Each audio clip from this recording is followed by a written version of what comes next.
సూలూరుపేట పట్టణంలో ఎంపీపీ అల్లూరు అనిల్ రెడ్డి ఆధ్వర్యంలో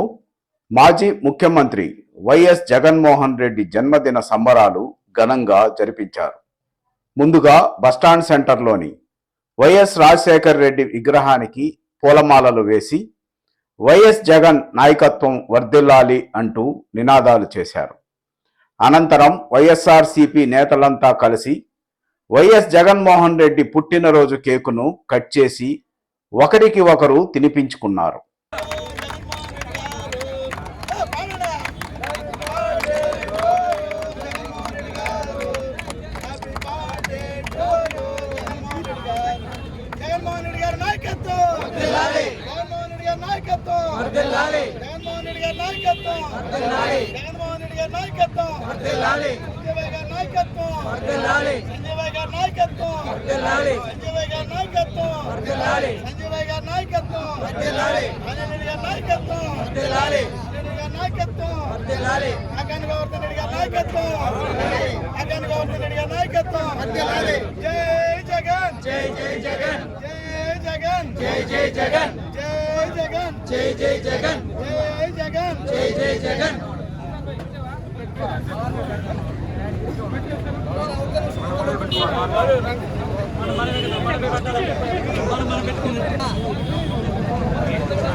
అనంతరం అన్నదానం చేశారు.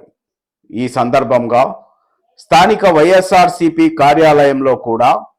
వైఎస్ జగన్మోహన్ రెడ్డి జన్మదిన కేకును ఎంపీపీ అల్లూరు అనిల్ రెడ్డి చేతుల మీదుగా కట్ చేశారు. ఈ కార్యక్రమంలో మాజీ డీసీఎంఎస్ డైరెక్టర్ జెట్టి వేణు యాదవ్,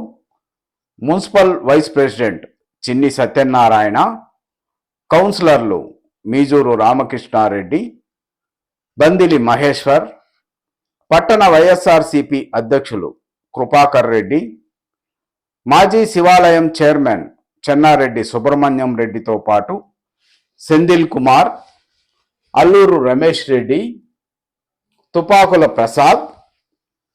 బద్దెపొడి మోహన్ రెడ్డి, అలాగే చిలకా యుగంధర్, ఐతా శ్రీధర్తో పాటు కాకి శ్రీరామ్మూర్తి, వాకాటి బాబురెడ్డి తదితరులు పాల్గొన్నారు.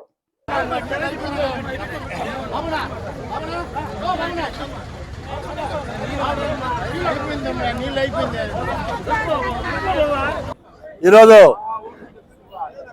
మా ప్రీతమ నాయకులు వైఎస్ఆర్ కాంగ్రెస్ పార్టీ అధినేత, మాట తప్పని మడమ తిప్పని రాజశేఖర్ రెడ్డి వారసుడు, ఆంధ్రప్రదేశ్ ముఖ్యమంత్రిగా చెరగని ముద్ర వేసుకున్న మన నాయకుడు వైఎస్ జగన్మోహన్ రెడ్డి గారి పుట్టినరోజు సందర్భంగా ఈరోజు మా నాయకుడు సూలూరుపేట నియోజకవర్గ ఇన్ఛార్జ్ సంజీవ్ అన్న గారి పిలుపు మేరకు ఈరోజు నియోజకవర్గంలో ప్రతి పల్లె, ప్రతి ఊరు, ప్రతి వాడ సంబరాలు జరుపుకుంటూ జగనన్న పుట్టినరోజు వేడుకల్ని ఎంతో గొప్పగా చేసుకుంటూ ఈరోజు మన సూలూరుపేటలో సంజీవ్ అన్న గారి పిలుపు మేరకు మేమంతా కూడా ఈరోజు జగన్మోహన్ రెడ్డి గారి పుట్టినరోజు వేడుకల్ని ఎంతో ఘనంగా చేసి మన స్వర్గీయ రాజశేఖర రెడ్డి గారికి నివాళులు అర్పించి తర్వాత జగన్మోహన్ రెడ్డి కేక్ కట్ చేసి ఇప్పుడు మరికొద్ది సేపట్లో అన్నదాన కార్యక్రమాన్ని ప్రారంభించున్నాం. ఈరోజు జగన్మోహన్ రెడ్డి గారి గురించి ఎన్ని చెప్పినా తక్కువే, ఎంత మాట్లాడుకున్నా తక్కువే. ఎందుకంటే ఈరోజు జగన్మోహన్ రెడ్డి గారు చేసిన సేవా కార్యక్రమాలు, ఇచ్చిన పథకాలు ఎక్కడా కూడా ఏ రాష్ట్రంలో లేని విధంగా ప్రజల కోసం ఆయన ప్రాణాలకు సైతం లెక్క చేయకుండా కరోనాలో ఎవరి ప్రాణాలకి నేనున్నాను అని హామీ ఇస్తున్నటువంటి జగన్మోహన్ రెడ్డిని మరొకసారి ముఖ్యమంత్రిగా చేసుకునే వరకు మేమంతరం కూడా వైఎస్ఆర్ కాంగ్రెస్ పార్టీ సైనికులుగా పనిచేసి సంజీవన్ ఎమ్మెల్యేగా మరియు జగన్మోహన్ రెడ్డి గారిని ముఖ్యమంత్రిగా చేసుకునే వరకు అల్లు పెరగని పోరాటం చేస్తామని మీరందరి సమక్షంలో మనస్ఫూర్తిగా చెప్తూ